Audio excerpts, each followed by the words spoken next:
평양에서 예루살렘까지 모퉁이돌 선교회가 제공하는 통일의 소리 방송을 시작하겠습니다. 오늘의 만나 이상 목사님의 말씀을 들으시겠습니다. 오늘 목사님의 말씀은 스튜디오가 아닌 이스라엘 현지에서 녹음됐기 때문에 새소리가 들리는 등 녹음 상태가 다소 고르지 못할 수 있습니다. 청취자 여러분들의 넓은 이해를 부탁드립니다. 많은 은혜 받으시기 바랍니다. 예수께서 이르시되 지금 잡은 생선을 가져오라 하시니 시몬 베드로가 올라가서 그물을 육지에 끌어올리니 가득히 찬 큰 물고기가 153마리라.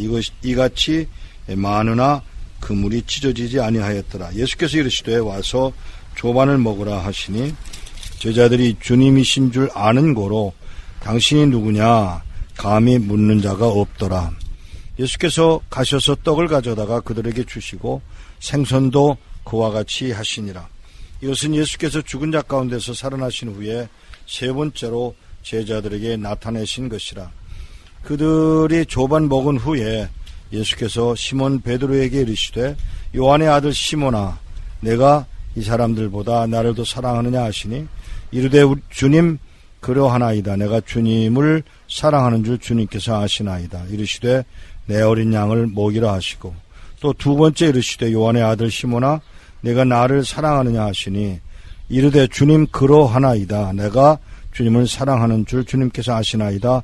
이르시되 내 양을 치라 하시고 세 번째 이르시되 요한의 아들 시몬아 내가 나를 사랑하느냐 하시니 주께서 세 번째 내가 나를 사랑하느냐 하심으로 베드로가 근심하여 이르되 주님 모든 것을 아시오매 내가 주님을 사랑하는 줄을 주님께서 아시나이다. 예수께서 이르시되 내 양을 먹이라. 내가 진실로 진실로 내게 이르노니 내가 젊어서는 스스로 띠띠고 원하는 곳으로 다녔거니와 늙어서는 내 팔을 벌리리니 남이 내게 띠띠우고 원하지 아니하는 곳으로 데려가리라.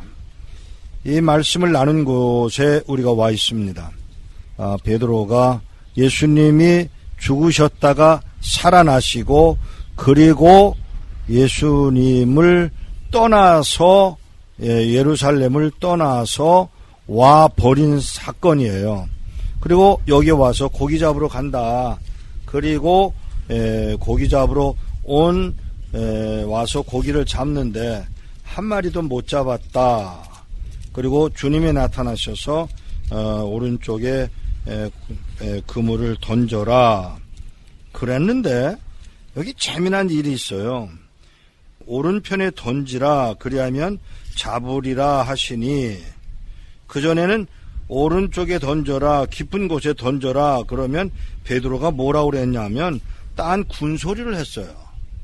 뭐라고 그랬어요? 뭐라고 그랬죠? 우리가 밤새도록 밤맞도록 그물을 던져봤는데 못 잡았어요. 그런데도 말씀하시니까 할게요. 이런 식이었는데 오늘은 그건 아니에요. 여기 뭐라고 그러냐면 예 그랬어요. 예. 여기 예수께서 오른편에 던지라 그리하면 잡으리라 하시니 예 던졌다. 아무 군소리 없이 던졌다.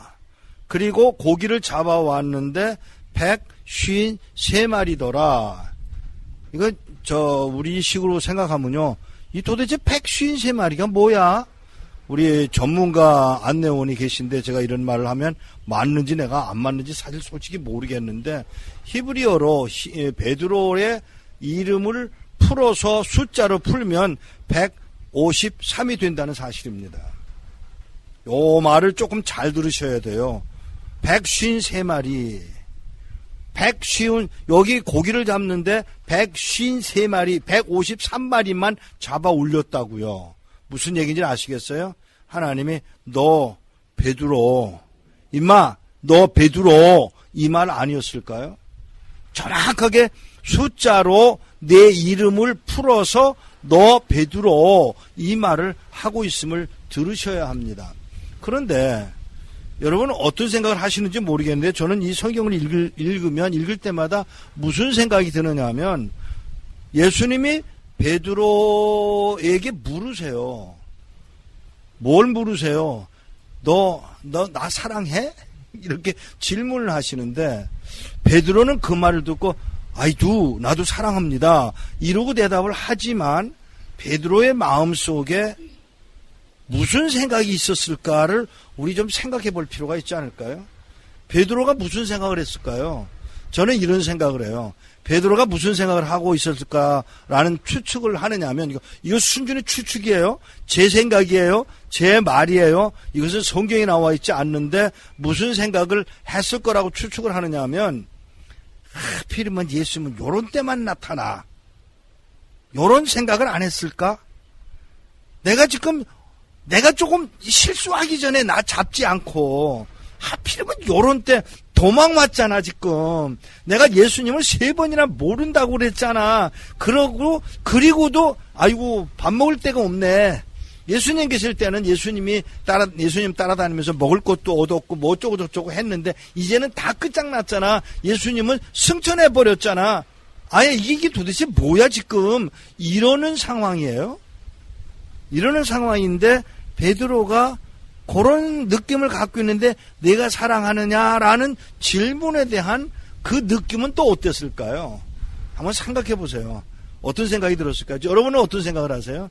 저는 무슨 생각을 하느냐면 밤낮 대답 잘하고 밤낮 일거리 저지르고 그리고 막판에 가선 예수님을 3번이나 부인했던 그 사람 베드로가 지금 무슨 생각을 할까요?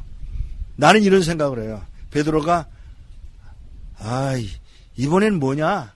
라고 묻는 게 아니었을까. 그런 생각을 자꾸 해요. 네가 나를 사랑하느냐 하는 질문이 얼핏 무슨 느낌을 가져오느냐 하면 저 질문이 나보고 지금 이제 뭐 할래? 또 부인할래? 너 이미 부인할 만큼 했잖아. 너 속삭일 만큼 속삭였잖아. 나는 주는 그리스도시요 하나님의 아들이라고까지 선포했잖아. 고백했잖아. Now what?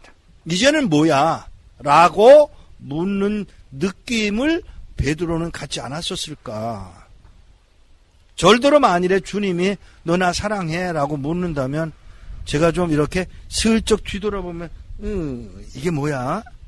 지금 나보고 무슨 얘기를 하시려고 그러는 거야? 그런 느낌은 없었을까요? 성경은 말하지 않아요. 그러나 저는 이 베드로를 보면서 지금까지 해온 짓들을 보면 딱 그런 때만 나타나시는 예수, 그리고 그런 때만 콕콕 찌르는 예수.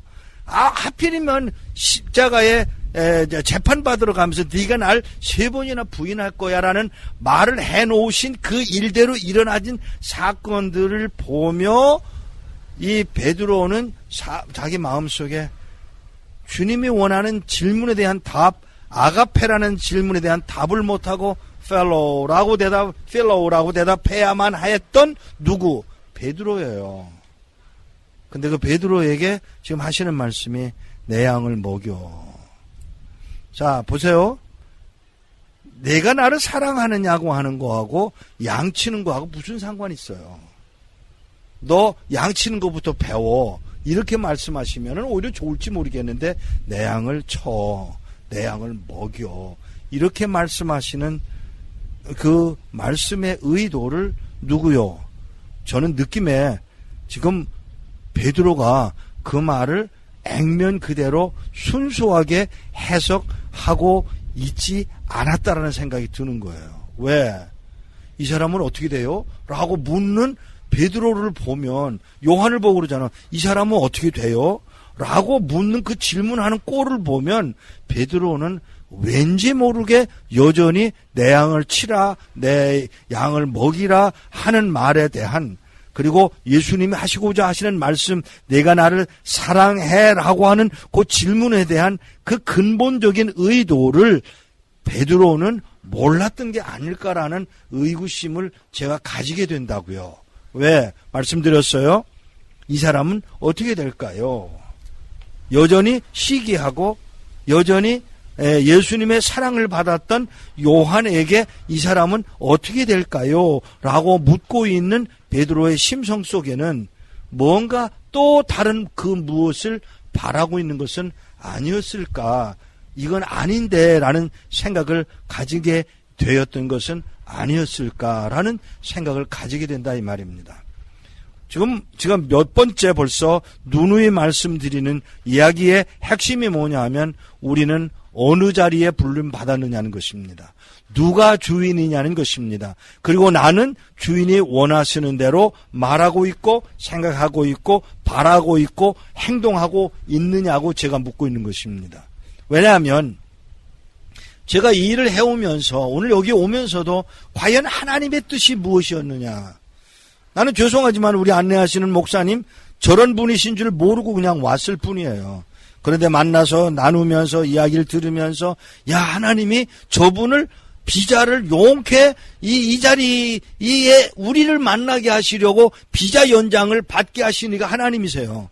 저분 쫓겨나야 할 상황이에요. 그런데 하나님께서 이분을 붙들어 놓으시고 이분으로 하여금 우리를 만나게 하시고 오늘 또 나누는 아침에 식사하면서 나누는 이야기가 뭐냐면 이제는 청소년 사역을 우리 앞으로 올 세대를 키워야 돼 라며 이야기를 나눌 수 있도록 만드신 이가 하나님이시라면 자 우리의 뜻도 우리의 생각도 우리의 바라는 바도 우리의 목적하는 바도 아닌 그 무엇 베드로는요, 제가 보기에는 성령을 받기까지는 그는 충분히 하나님의 의도를 파악했던 사람으로 보여지지 않습니다. 오히려 말썽꾸러기 중에 말썽꾸러기, 도망가는 사람, 예수의 이름을 거부하고 아니요 부인했던 사람 베드로였다면 사랑하는 여러분 이게 베드로의 이야기로 끝나고자 했다면 그냥 베드로 이야기로 끝나면 돼요. 이걸 여기다 기록할 필요가 없어요. 무슨 얘기를 하려고 하는지 아셔야 합니다. 이게 베드로의 모습을 보고 이게 내 모습임을 아셔야 합니다. 바로 우리를 향한 하나님의 메시지가 숨어 있음을 아셔야 합니다. 왜 이런 때 와? 나 여기서 먹고 살려고 왔는데 자기는 이제 끝나고 갈 사람 아니야. 그런데 하나님은 여기로 불러내셔서 여기까지 예수님이 여기를 갈릴리까지 찾아오셔서 베드로에게 물고기를 잡고 있는 베드로에게 오른쪽으로 던져. 어느 방향이었는지 우리 모르지만 오른쪽이면 저 게네사렛 쪽이었을 것인데 그 게네사렛 쪽으로 가면 고기는 안 잡힙니다. 이쪽으로 가야만 합니다. 그런데 오른쪽으로 가라는 것이죠. 깊은 데로 가라도 마찬가지예요. 고기는 깊은 곳에 없습니다. 이 물가에 있는 것이지. 그런데 언제든지 예수님은 딴소리를 하고 계신데 이번에는 그 딴소리 하는 것에 대한 반응이 뭐냐면 그래도 베드로에게 뭐가 있느냐면 이해. 아무 조건 없이 순종하고 가는 베드로. 어쩌면 하나님이 뭘 보시는가 하면 바로 그 모습 하나 가지고 사용하시려는 그런 하나님의 의도가 있다면 오늘 여러분과 나를 여기까지 이끌어내시고 여기까지 오게 하시고 그래도 사랑하느라고 고백하는 우리를 향한 하나님의 그 적극적인 사랑, 넓이, 이 깊이가 우리로 하여금 하나님의 영광을 드러내게 하시려는 하나님의 의도라면 또 한번 우리는 예하고 순종하는 복된 우리가 되어지기를 축복합니다.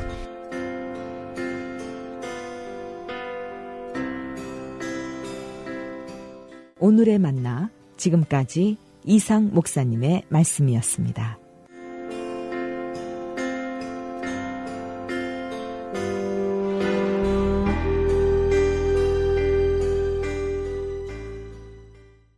Three, two, one, countdown.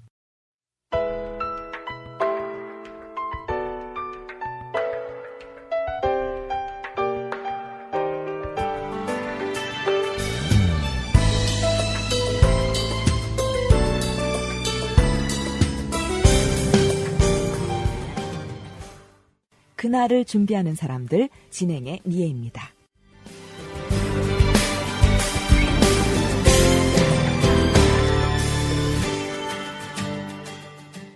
오늘 이 시간에는 지난주에 이어서 한동대 최용준 교수님과의 인터뷰가 계속됩니다. 독일 통일에 큰 역할을 한 라이프치히 니콜라이 교회 담임 크리스찬 퓨러 목사님의 저서 그리고 우리는 거기에 있었다가 최용준 교수님에 의해 번역됐습니다. 한국교회는 한반도가 복음으로 통일될 수 있도록 무엇을 할 수 있을 것인가? 독일교회를 교훈삼아 한국교회의 역할에 대해 논의해 봅니다. 이 동독과 서독으로 분열된 이후에 네. 좀 시기별로 교회들의 역할이 조금 변화된 부분들이 있습니까?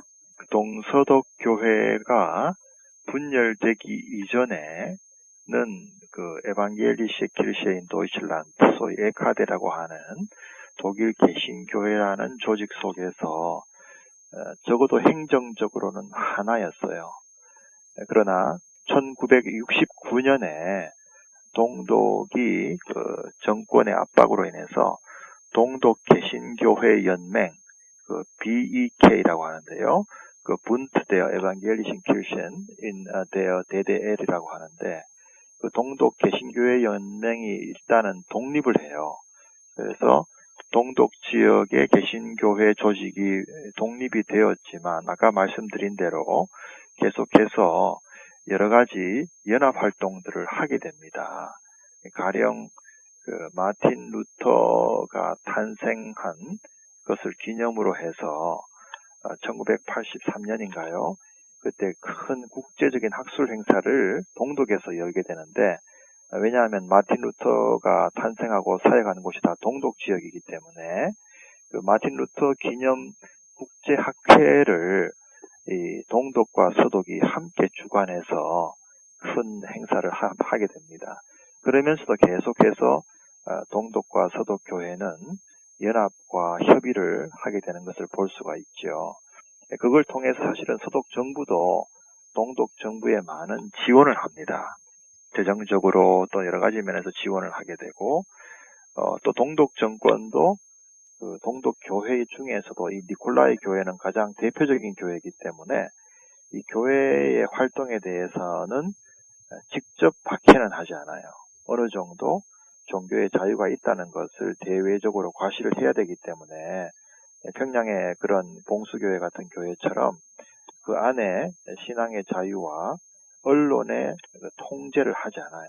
따라서 니콜라이 교회 안에는 서방 기자들이 자유롭게 출입할 수도 있었고, 또 그 사진 촬영이 바로바로 서방 세계에 알려지게 됩니다. 그렇기 때문에 니콜라이 교회의 평화 기도회라든가 모든 활동들이 서방 세계에 계속 알려졌어요. 이것이 나중에는 월요 시위를 통해서 동독의 정권이 무너지고 40년 만에 또 몇 주 후에는 베를린 장벽이 무너지게 되는 아주 결정적인 계기가 된 것이거든요. 이렇게 교회 차원에서 어떤 연합 행사라든지 꾸준한 함께 복음으로 통일될 수 있는 그러한 일들이 일어나고 있었던 것과 같이 혹시 그런 일반 교인들 간에도 어떤 좀 이런 역할과 움직임이 있었는지요? 네, 그렇죠. 아까 제가 말씀드린 대로 동서독 교회가 그런 아주 특별한 그런 유대 또는 결속 관계, 교제가 계속 있었는데, 좀 더 오피셜한 그런 공식적인 모임도 있었지만 또 비공식적인 모임도 있었는데요. 크게 두 가지로 말씀드릴 수가 있습니다. 하나는 자문단이라고 하는 베라트 그룹회라고 하는 게 있는데요. 어드바이스 그룹이죠. 쉽게 말하면. 그것은 주로 양 교회의 멤버들로 구성이 되었어요. 자문단은 주로 교회적인 문제를 협의하는 그런 회의체였는데, 또 다른 하나는 협의단, 컨설테이션 그룹이라고 하는 그런 그룹이 있었어요. 이 후자는 사회 참여적인 문제, 또 세계 평화, 화해, 이런 사회적인 이슈를 서로 협의하기 위해서 구성된 모임이 있었습니다. 이 두 번째 모임이 또 중요한 역할을 했는데, 이 모임을 통해서 공식적으로는 여러 가지 주제를 다루었지만, 이 모임을 준비하는 또 사전에 준비 모임들이 많이 있었어요. 그런 모임은 사실은 사적인 아주 모임의 성격이 강했고, 이 모임들을 통해서 서로 일상적인 안부도 묻고 소식도 전해주기도 하고, 그 분단의 아픔을 나누는 그런 사랑의 통로가 되기도 했었습니다. 그래서 아주 사적인 모임의 통로도 되면서 또 아주 공식적인 사업 계획도 의논하고 또 그 루트를 통해서 여러 가지 은밀한 도움을 주고받는 그런 모임들이 계속 이어져 있었습니다. 이것이 통일이 될 때까지 계속되었다는 사실을 우리가 주목할 필요가 있습니다. 사실 지금 한국의 경우는 아직까지도 정치적으로 굉장히 불안한 지금 상태이잖아요. 네. 네, 근데 이런 지금 현 상황 속에서 독일 교회의 역할을 보면서 교수님께서는 좀 그 한국 교회의 그 제안이 좀 있으십니까? 교회가 어떤 역할을 할 수 있는지요? 네. 그런 제안들은 이미 여러분들이 많이 이제 해 왔었는데요. 실제로 그 공식적인 루트를 통해서는 현재 많은 어려움이 있는 것이 사실이죠. 하지만 지금 사적인 루트를 통해서는 지금도 많은 도움을 주고 있습니다. 가령 지금 북한에 장애인들이 많이 있는데요. 이 장애인들을 돕는 분들이 많이 계세요. 사적으로, 개인적으로 돕는 분들이 많이 계시고 또 캐나다에서 2세로 이렇게 자라나신 피터 양 목사님 같은 경우에는 공식적으로 북한 정부의 승인을 받은 분으로서 북한에서 직접 많은 그 미국이나 캐나다 2세들을 데리고 방문도 하시고 거기서 비즈니스도 하시고 많은 협의를 지금 하고 있습니다. 협력 활동을 많이 하고 계시고 낮은 선봉 지역에는 미국에서 지금 여러 단체를 통해서 고아원이나 유치원에 많은 도움을 실제로 주고 있습니다. 따라서 이게 공식적인 루트로는 사실은 쉽지 않기 때문에 오히려 한국 국적이 아니고 미국이나 캐나다나 유럽 국적을 가지신 많은 분들이 실제로 북한을 방문하고 있고 많은 도움을 주고 계세요. 또 오스트레일리아 그 호주 시민권을 가지신 한국 목사님도 계속 정기적으로 북한에 들어가서 북한의 여러 장애인 시설들에 많은 도움을 주고 있거든요. 그렇기 때문에 지금 한국 정치적인 불안 때문에 우리가 도울 수 없다고 말하는 것은 제가 볼 때는 그렇게 설득력이 없는 것 같고요. 지금도 많은 지원들이 사실은 보이지 않는 가운데 계속되고 있습니다. 따라서 그런 지혜를 가지고 돕는다면 얼마든지 도울 수 있는 길은 많이 있습니다. 독일 교회 역할에 대해서 연구하시면서요. 혹시 이러한 점은 한국 교회가 지양해야 된다. 독일 교회로부터 오히려 타산지석으로 교훈을 받아야 된다라고 생각하신 점은 혹시 있으세요?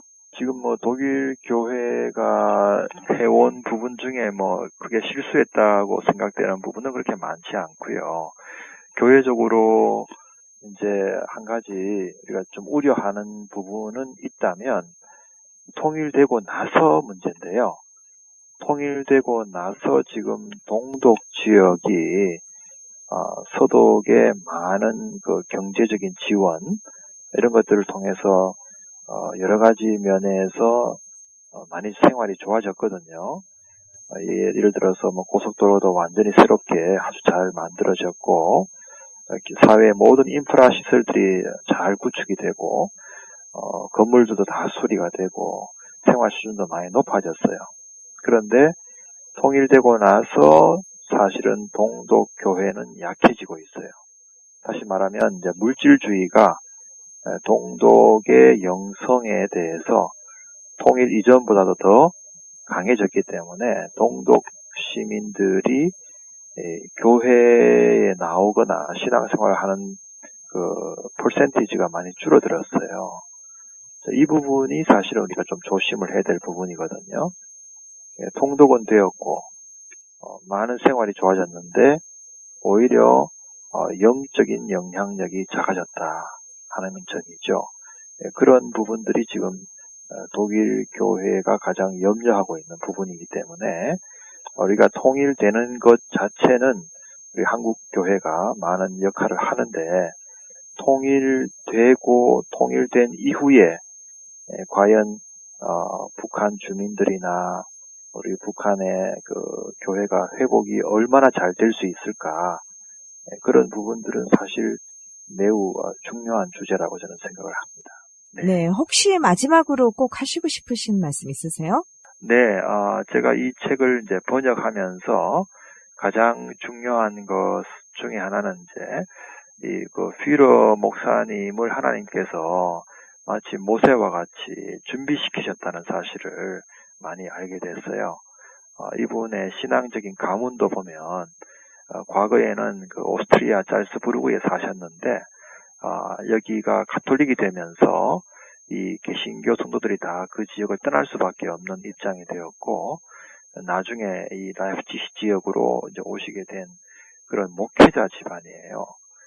그래서 하나님께서 그 어려운 가운데서도 이분이 신학을 공부할 뜻을 세우고, 결국 시골 목회 이후에 니콜라이 교회로 인도하시는 그 과정들이 아주 감동적이고, 그 책을 읽어보시면 압니다마는 그 평화기도회를 통해서 복음이 증거되고, 또 그것이 말로만 증거된 것이 아니라 구체적인 액션 플랜들이 나오게 되고, 이것이 라이프치히 시민들과 동독 지역의 많은 사람들의 마음에 설득력을 주게 되어서 이것이 평화 데모, 평화 시위로 이어졌다는 사실이죠.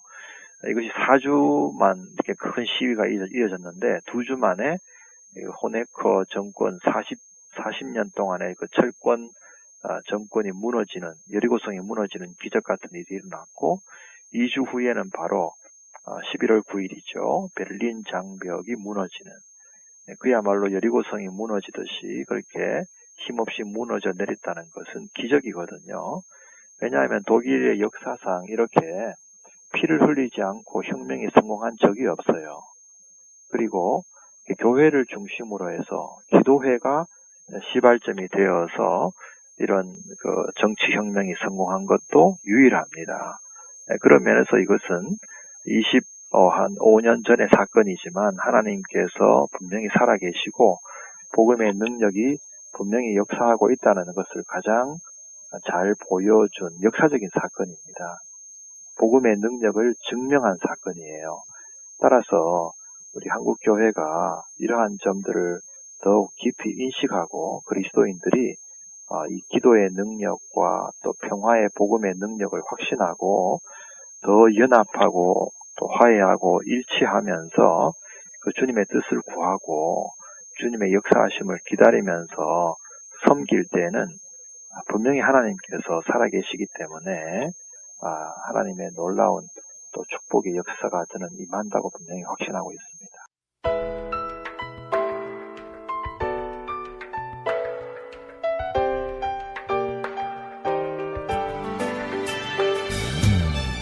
한국교회는 한반도가 복음으로 통일될 수 있도록 무엇을 할 수 있을 것인가?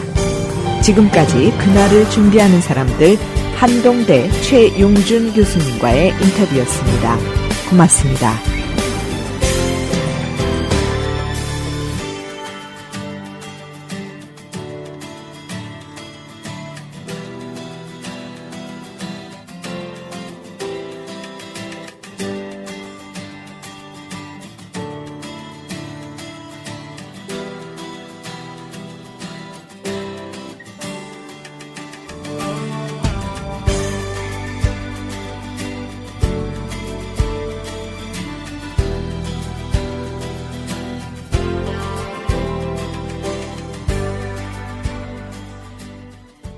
지금 여러분께서는 통일의 소리를 듣고 계십니다.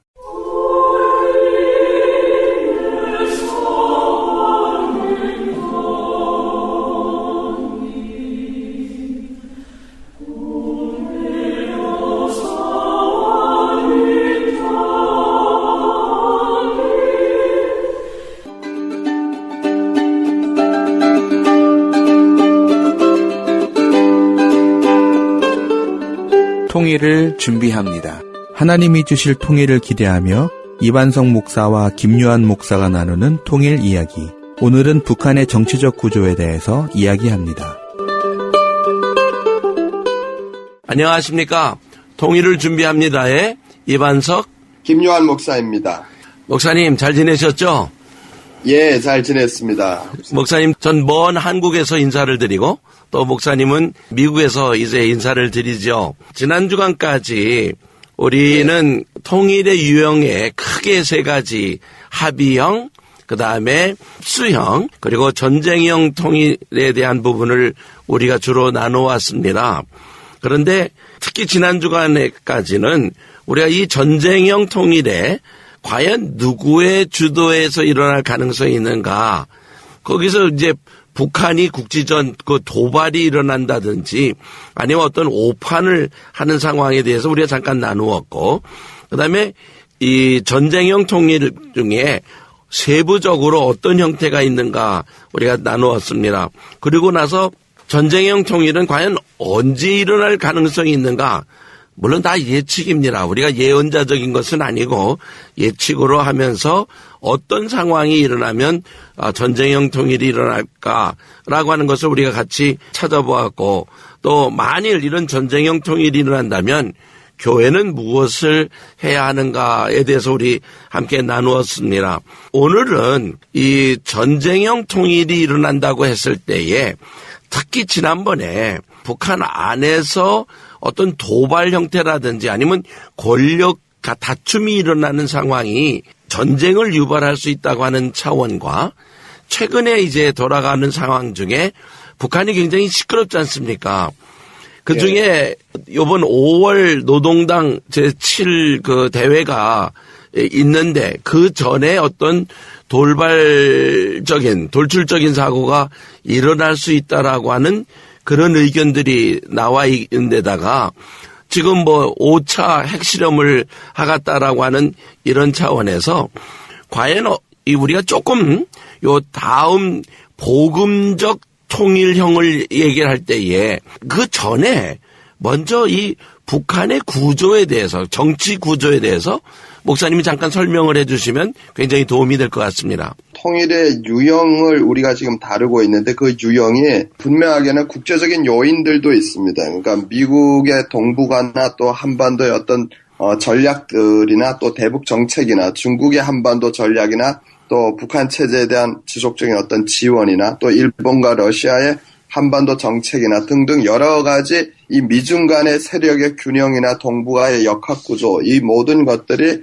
한반도에서 일어나는 통일의 유형들을 결정짓는 중요한 또 변수들이기도 합니다. 그런데 그 가운데 가장 큰 변수가 무엇이냐? 바로 목사님이 언급하신 것처럼 북한 안에서 일어나는 그 북한 체제 내부에서 일어나는 균열, 또 그 내부에서 권력의 다툼, 또 파워 엘리트 그룹이나 엘리트 그룹 안에서 일어나는 그들의 그 붕괴, 그 권력 균열이 결국은 또 한반도의 통일의 유형을 또 여러 가지 형태로 우리가 다루었는데 그 여러 가지 유형들을 일으키는 또 요인으로 작용을 하게 됩니다. 그래서 특별히 지금 북한 안에서 일어나고 있는 여러 가지 우리가 지금 외부에서 점검할 수 있는, 외부에서 우리가 매스컴을 통해서도 간략하게 이렇게 살펴보았는데 그런 몇 가지 여러 가지 시그널들이 일어나는 것들을 보면서 북한 안에 지금 어떤 상황인지에 대해서 대략적으로 우리가 좀 진단을 할 수 있을 것 같습니다. 그래서 뭐 한국의 언론에도 나와 있지만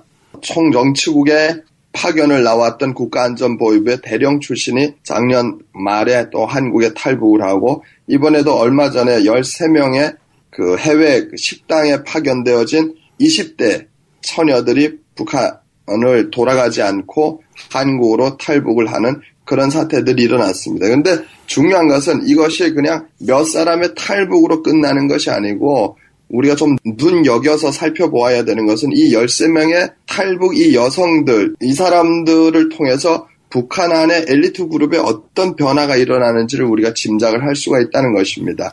이 13명은 북한 체제로 얘기하면 북한의 2천만이 다 변절해도 마지막까지 남아서 그 김정은 체제를 수호해야 되는, 그래서 사상적으로 가장 검증이 되어진, 북한 체제에서는 가장 검증되어진 사회주의 천병이라고 하는 그런 사람들입니다. 그러니까 해외 식당에 내보내는 것이 단순히 그냥 해외 파견 근로자가 아니고 노동자가 아니고 이 13명의 이 처녀들은 대외 봉사총국에 소속되어진 유경호텔에 실제로 당비서 딸도 있고 국장 딸도 있는 그 북한의 파워 엘리트 그룹에 들어가는 핵심 계층의 자녀들이고 북한 체제에서 사상적으로 가장 검증되고 투철하다고 하는, 그래서 자본주의 시장 체제에 내보내도 이들은 그 자본주의 시장 체제에서 사회주의의 천병으로서 사회주의 사상을 그렇게 목숨을 걸고 지킬 수 있는 북한 체제가 가장 신뢰하는 사람들인데 그들이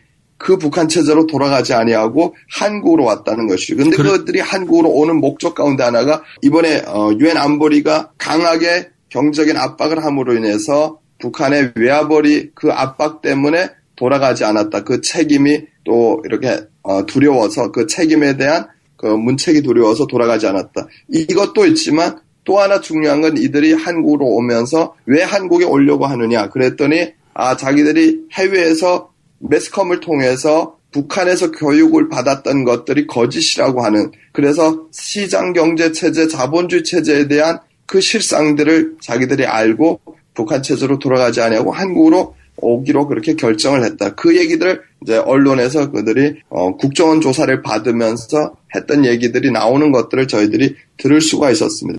그렇다면 지금 북한 안에 분열이 일어난다는 말이지 않습니까? 사회주의가 컨트롤을 잃어버린다는 얘기인데 백성들이 거기에 있는 소위 그들이 얘기하는 인민들이 여태까지 살아오던 방법이 아닌 다른 방법을 찾기 원했던 것은 여태까지 살아온 것이 속아왔다는 것이고 다시 돌아가 봐야 이 바깥에서 본 거하고는 너무나 또 고통이라는 것이 기다리고 있기 때문에 그들은 북한으로 돌아가는 것보다는 한국으로 돌아온 것을 채택했다는 말인데 목사님 그 말을 조금 더 그 의미가 무엇인지를 좀 설명을 해주면 더 좋을 것 같습니다. 13명의 탈북자가 한국으로 왔다 해외 식당에서 일하다 그냥 이 차원이 아니고 저는 오히려 총정치국에 있는 대령이라고 하는 고위 장성이 북한에서 한국으로 넘어왔다. 이것보다 사실 더 중요하게 저는 봐요. 하나님이 주시는 시그널이라고 저는 믿는 것 중에 하나가 무엇이냐. 이 13명의 사람들은 사실 언론에는 안 나온 거지만 이들이 20대입니다. 20대인데 그들이 북한에서 미래는 보장이 돼 있어요.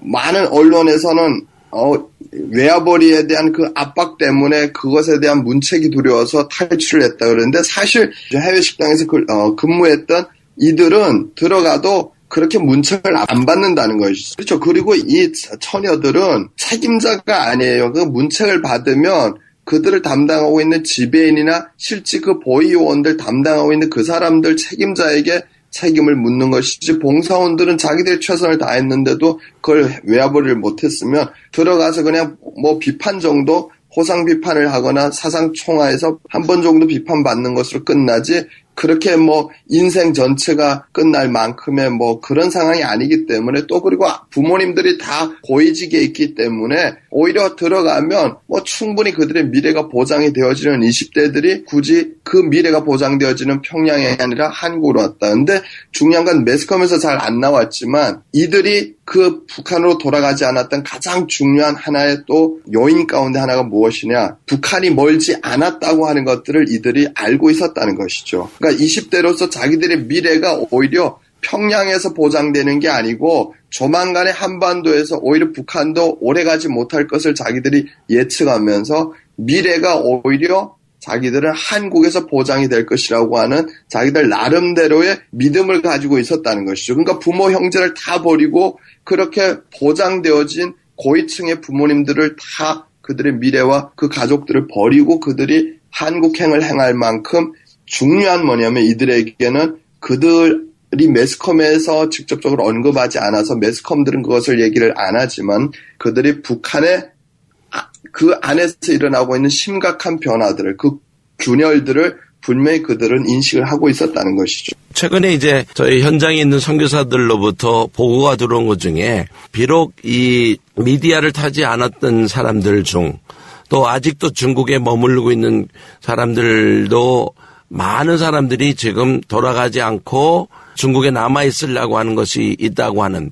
물론 이제 어떤 사람은 공식적으로 왔고 어떤 사람은 비공식적으로 왔고 근데 더 저거한 것은 이 숫자가 옛날에는 한두 명이었는데 이제는 그룹으로 나온다는 것입니다. 마치 이번에 13명의 여자들이 이렇게 그룹으로 움직였던 것처럼 숫자가 적은 숫자가 아닌 많은 숫자가 북한에서 나오고 있고 다시 북한으로 돌아가지 않고 있는 이런 상황이 지금 벌어지고 있는데 이것 자체도 하나의 전쟁형으로 이끌어가는 과정 속에 앞으로 오는 통일이라고 하는 과정 속에 뭐가 예측이 되냐 이렇게 한번 누가 질문을 하길래 목사님하고 잠깐 그 내용을 정리하면서 김정일 시대에도 7번이나 큰 쿠데타 사건이 기록이 된 것을 저희들이 알고 있거든요.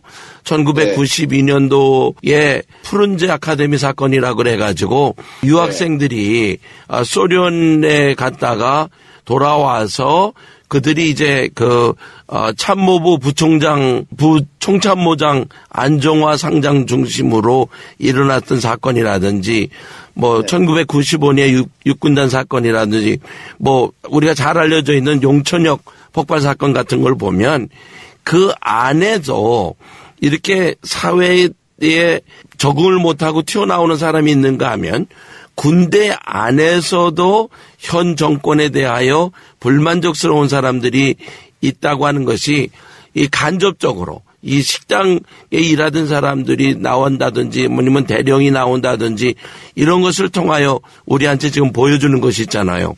근데 그것이 어떻게 전쟁과 연결이 될 수 있을까? 목사님 시간은 많이 없지만 간단하게 한번 그거로 정리를 해 주시면 좋겠습니다. 작년까지 한반도를 관할했던 태평양 사령부의 사령관이었던 세뮤얼 라클리어 전 미 태평양 사령관이 한반도에서 북한의 붕괴를 우리가 준비를 해야 된다.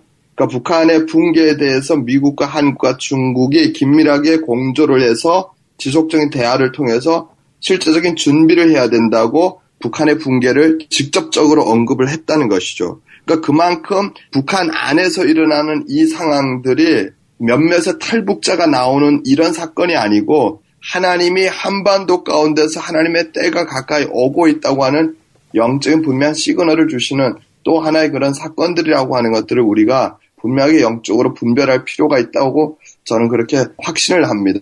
목사님, 우리 다음 주간에 더 하기로 하고 오늘 여기서 마쳐야 되겠습니다. 기도하십시다. 참 좋으신 아버지 하나님, 저희들로 이렇게 하나님 앞에 그 북한을 바라보며 기도하며 하나님이 저희들에게 주실 통일을 준비토록 허락하시니 감사합니다.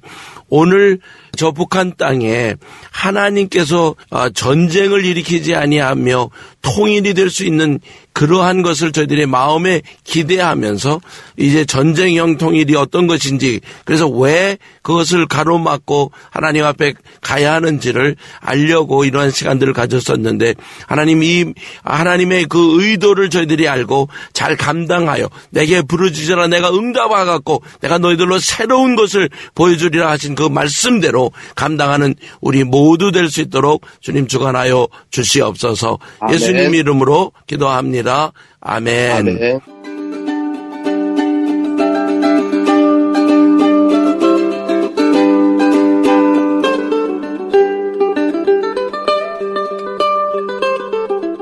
이 프로그램을 다시 듣기 원하시거나 통일의 소리 방송과 소통하길 원하시면 okcnradio.org를 방문하시거나 애나하임 캘리포니아 오피스 전화번호 714-484-0042 714-484-0042번으로 연락해 주십시오. 통일의 소리 방송은 회원들의 참여와 기도 그리고 헌금으로 운영되고 있습니다. 청취해 주셔서 감사합니다.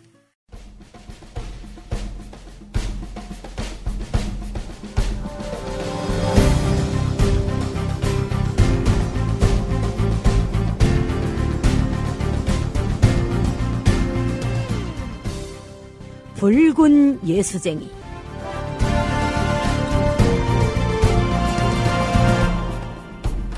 입체낭독의 리옥입니다.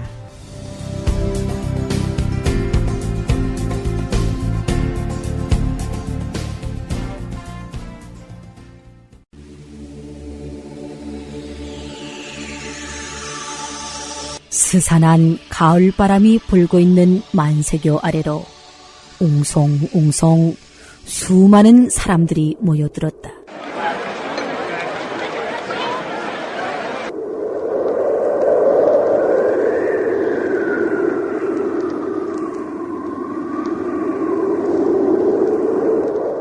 곧 겨울을 접어드는 쌀쌀한 날씨에 살얼음을 얼게 하는 찬바람은 건물과 나무가지 사이로 매섭게 불어대는데 하늘에서는 굶주린 까마귀떼가 모여든 군중들의 머리 위에서 빙빙 돌며 끝없이 울어댄다.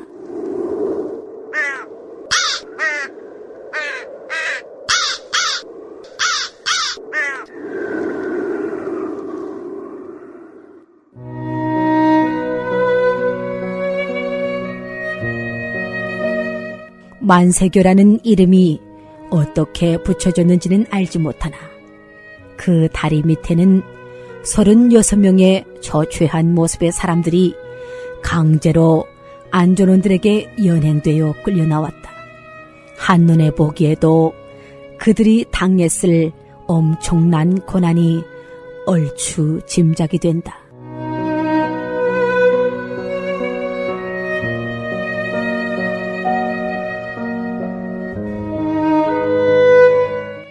얼마나 고문을 당했는지 피투성이가 된 온몸에 나달나달 성관대 없이 찢어진 낡은 두루마기 사이로 피멍이 든 검붉은 살점이 여기저기 드러나고 제대로 서 있지도 못할 만큼 휘청거리는 그들은 많이도 지쳐 있었다.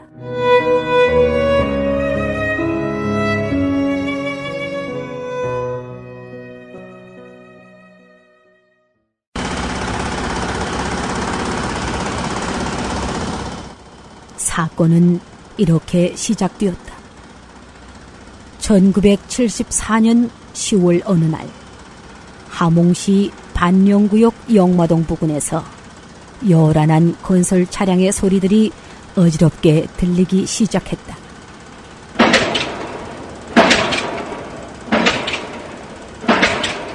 (1972년) 7.4 남북공동 성명 이후로 남북 대표단이 상호 방문하게 되었고 그에 따라 북한 당국은 누추한 주택을 재개발하기 위해서 바삐 건설을 시작한 것이다.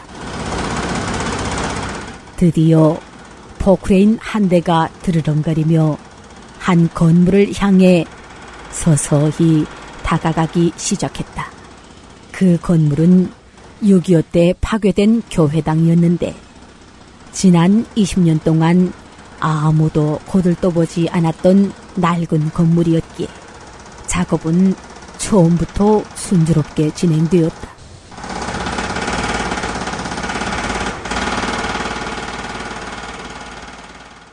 그런데 이게 웬일인가?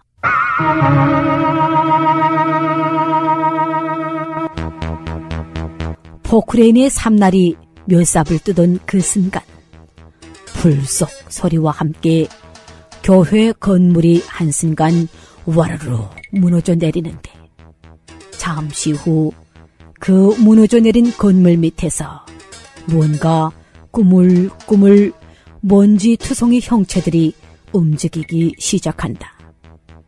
드디어 허옇게 뒤집어쓴 알 수 없는 형체들이 어슬렁어슬렁 밖으로 기어나오는데 그들의 모습에 모두가 경악할 정도이다.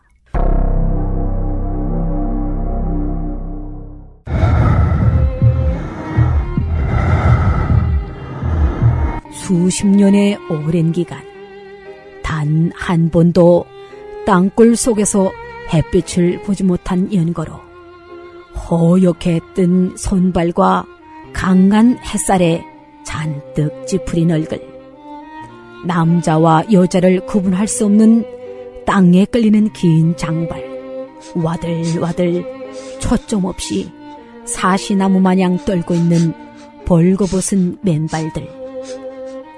눈앞에 펼쳐진 이 모든 것들은 그야말로 책에서나 볼 법한 북극의 원신들을 방불케 했다. 땅굴 속의 무리가 간신히 마지막 한 사람까지 무너진 건물 밖으로 기어나오기 무섭게 안전원들은 다짜고짜 그들을 끌어갔고 곧 신문이 시작되었다.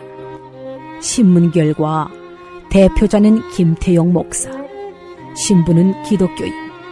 지난 20년간 교회 건물 땅속 지하실을 개조하여 예배실로 사용함. 전체 연령 분포는 18세에서 78세까지. 이 모든 것이 다 밝혀지고 인민재판이 열렸다. 더 이상 논할 여지가 없는 일방적인 논거였고 그들에게 즉시 사형이라는 선고가 내려졌다. 그래서 그들은 지금 이 싸늘한 마가을 바람을 맞으며 만세교 아래에 서 있는 것이다.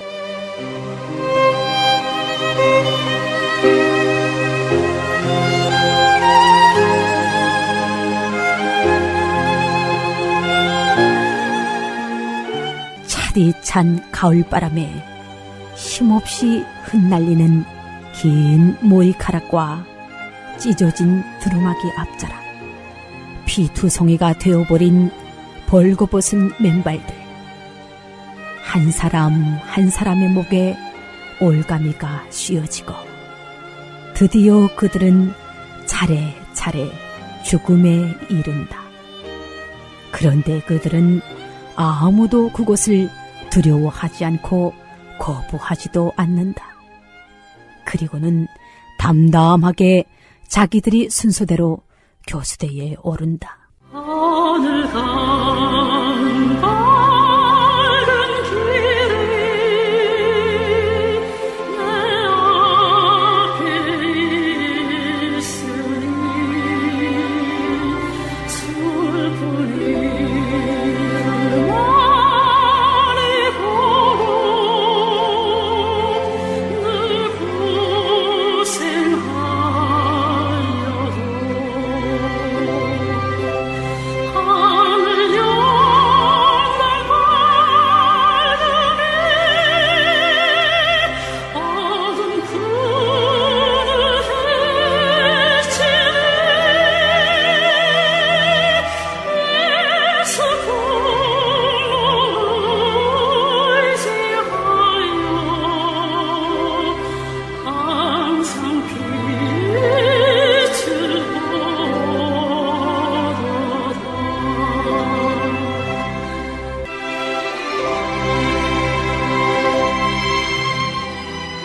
주여, 어느 때까지니까?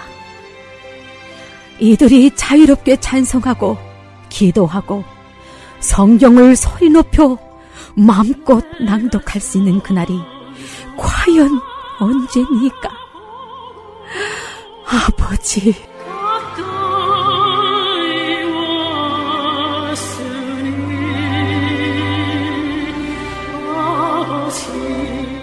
만세교 아래에서 순교한 그들은 신앙의 만세를 소리 높이 부르며 갔으리라.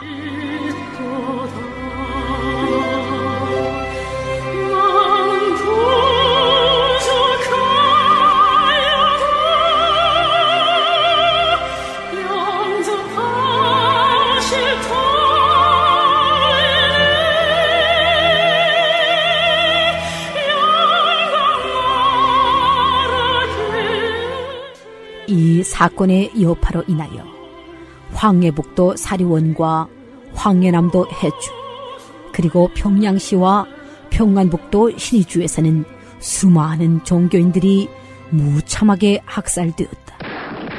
오직 기독교인이라는 이유만으로 말이다. 일이 이쯤 되자 김일성 집단은 북한 내부에 기독교 재말살 정책을 비밀리에 진행해서 조금이라도 눈에 거슬리는 자들을 무자비하게 체포, 투옥, 학살했다. 특히 기독교인 전도율이 가장 높은 지역으로 알려진 하몽시 당위원회 책임비서를 그 자리에서 해임시키는가 하면 안전부장 역시 죄명을 뒤집어 씌워 산간벽지로 주방하기도 했다. 이와 비슷한 사례가 평양에서도 있었는데 당시 대동강물이 불어나는 통에 평양시가 물에 잠기게 되었다. 지하 속으로 물이 스며들게 되자 북한 당국의 기독교 탄압 때문에 지하에 숨어있던 종교인들이 할 수 없이 밖으로 나오게 되었다. 북한 당국은 머리가 긴 자들은 기독교인이 아니면 범죄자라고 단정하여 기독교인들만 골라 무더기로 집단 처형하였다.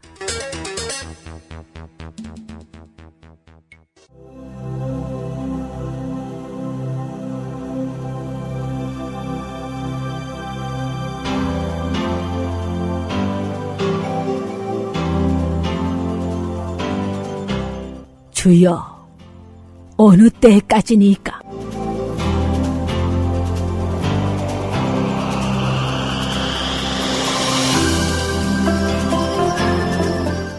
오늘도 북한의 성도들은 기도하며 인내한다. 기독교인들에 대한 북한 당국의 칼부림과 횡포는 끊이지 않고 하나님의 백성들을 피눈이 되어 살육할지라도 결코 그들의 영혼은 죽일 수 없으며 하나님을 향한 그들의 절대적 신앙은 어떤 힘으로도 막을 수 없다.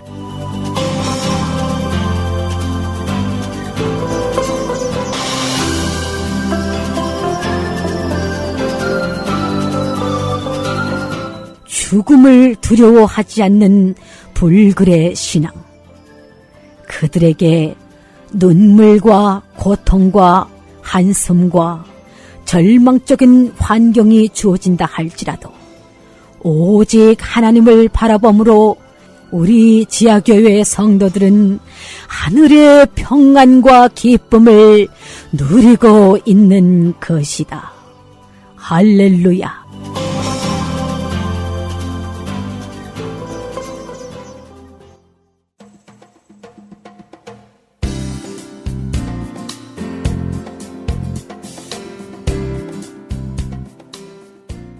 지금까지 여러분께서는 입체낭독 붉은 예수쟁이를 들으셨습니다.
지금까지 무통일도 선교회가 제공하는 통일의 소리 방송을 들으셨습니다.